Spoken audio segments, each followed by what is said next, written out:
C'est parti. Alors, ici, voilà ce qu'on doit faire. On a une fonction f qui vaut x carré si x est plus grand que 2 et x plus 2 si x est plus petit que 2. Ok? Donc a priori, elle n'est pas définie en 2. Vous êtes d'accord avec moi? C'est des stricts là. Elle n'est pas définie en 2. Oui. Et la question qu'on pourrait se poser ici, c'est montrer que f est continu en 2. Donc je vais mettre ici. Montrons que f est continu en 2. Je vais me préciser en x égale 2. Comme ça, on sait qu'on parle bien des x. Bah, comment on va faire? Bah, déjà, on va essayer un petit peu de sentir la fonction, ce qu'elle vaut. C'est ça qui est d'abord important, c'est essayer de voir d'abord ce qu'elle... Enfin, un petit peu sa tête, quoi. Donc, on y va. Regardez si je fais un petit peu un schéma. Je vais peut-être le faire ici. Allez. Hop.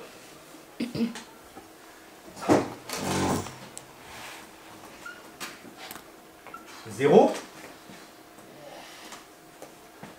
Je vais séparer un petit peu. Alors, elle vaut x carré quand x est plus grand que 2. Donc ça veut dire que ici je vais prendre 2. Hop, hop, hop, hop, hop, et là. Donc je vous rappelle que c'est la meilleure façon que j'ai pour tracer des trucs. Hop, c'est ça. On a à peu près les mêmes écarts au niveau des doigts. 1, 2, 3, 4, 5. 1, 2, 3, 4 et 5. Donc si ça vaut x carré quand x est plus grand que 2, bah moi ce que je vais faire, c'est que je vais prendre 3. Parce que 3, je sais que c'est seulement la valeur qu'il y a au-dessus. Alors, pardon, je vais peut-être commencer avec x plus petit que 2, ça va être plus simple. X plus petit que 2, je démarre d'ici. D'accord? Donc c'est tout le côté qui est là. Je vais même je vais mettre en rouge. X plus petit que 2, on est là. D'accord? Et x plus grand que 2, on est là. D'accord? Ça vaut quoi x plus 2? Bah, c'est facile, c'est une fonction affine. Pour tracer une fonction affine, il y a deux façons de faire.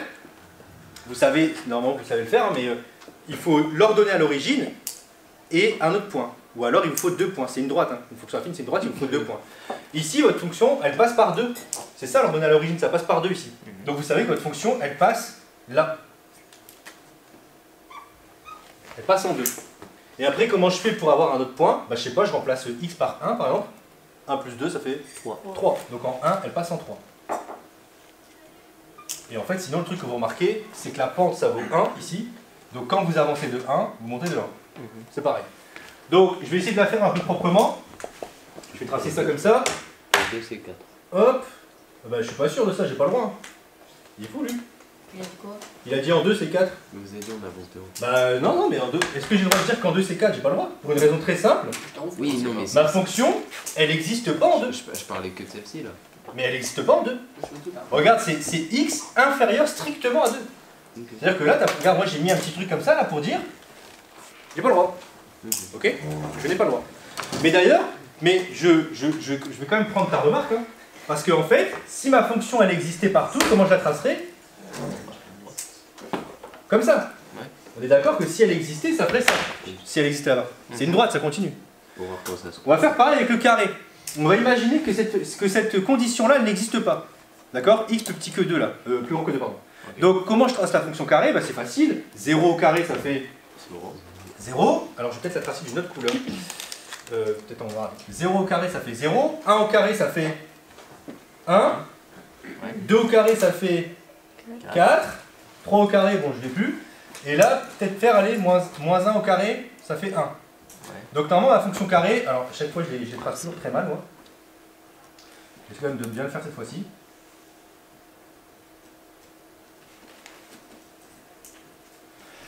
Ici, voilà ce qu'elle ferait ma fonction si je devais la tracer. Elle n'existe pas en 2. D'accord? Donc en fait, la fonction qui est ici, la f de x là, si je devais la tracer en rouge, voilà ce qu'elle vaut ma fonction. J'insiste, hein, ça c'est la fonction f. Hein. Je suis en train de tracer en rouge.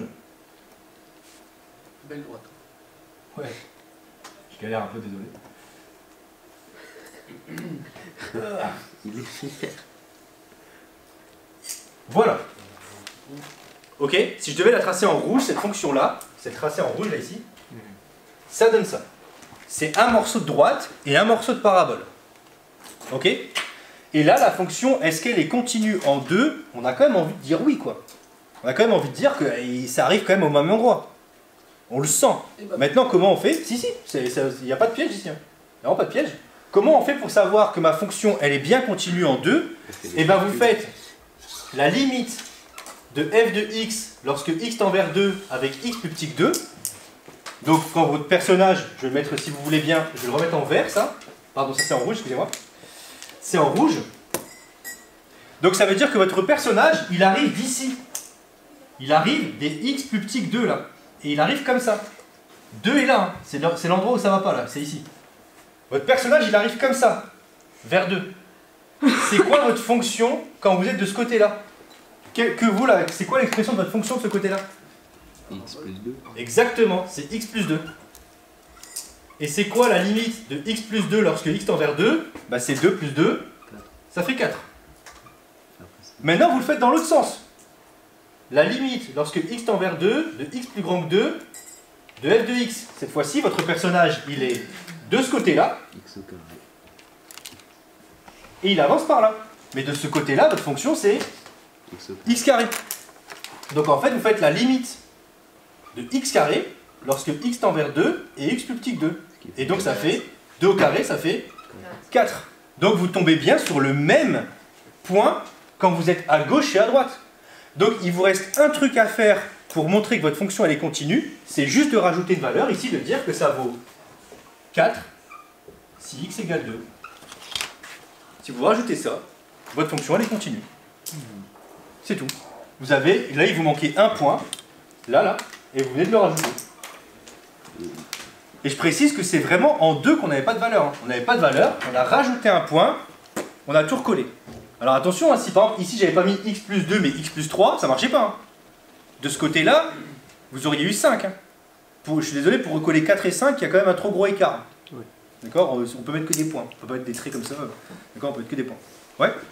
Mais j'ai pas compris pourquoi on n'a pas ce point-là. C'est dans... C'est moi qui l'ai imposé. Ah. Je dis que ça vaut ça, et on ne sait pas ce que ça vaut en 2. Okay. Ça arrive parfois, il y a des fonctions où on ne sait pas ce qu'elles valent en un point. Ouais. Et donc bah, il faut chercher, est-ce que c'est. On dit qu'on fait des raccordements par continuité. Est-ce qu'on peut raccorder ou pas? Okay, parfois on peut, parfois on peut pas. Mais sur un calcul avant, genre un polynôme, on peut avoir ça? Comment ça sur un calcul avant? Bah, si on a un calcul, genre si on a fait plusieurs calculs avant, est-ce qu'on peut tomber sur f de x comme vous l'avez noté en bleu? C'est possible d'avoir effectivement une fonction qui est définie en 2 morceaux. On pourrait avoir un polynôme là qu'on a calculé avant. Et là, on pourrait avoir, enfin là, j'ai mis 2 trucs faciles. En fait, c'est facile, hein, ce que j'ai fait en sorte que ça vale 4 de tête, en gros. Mais on pourrait faire en sorte aussi d'avoir un truc un peu plus dégueulasse, avec une exponentielle, avec une racine carrée, enfin, avec des calculs qu'on a fait avant. D'accord?